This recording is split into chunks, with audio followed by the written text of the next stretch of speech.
ইফতারিতে কখনোই চারটি খাবার খাবেন না, যা রাসূল সাল্লাল্লাহু আলাইহি ওয়াসাল্লাম মারাত্মকভাবে অপছন্দ করতেন।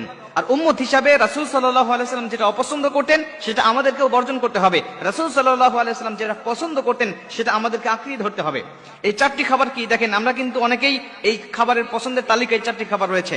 প্রথম দুটি খাবার হলো রাসূল সাল্লাল্লাহু আলাইহি ওয়াসাল্লাম বলেন কাঁচা পেঁয়াজ এবং কাঁচা রসুন, যা আমাদের অনেকের পছন্দের তালিকায় আছে এবং ইফতারির সময় আমরা পেঁয়াজের সাথে ছোলার সাথে খুব মজা করে এটা খাই।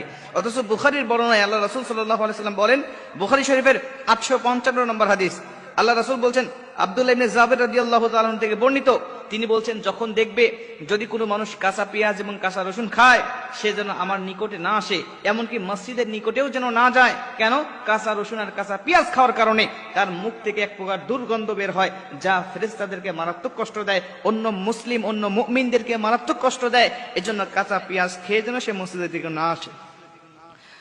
এখন বলতে পারেন যে হুজুর, তাহলে কাঁচা পেঁয়াজ খাওয়া কি নাজায়েজ? এটা কি গুনাহের কাজ?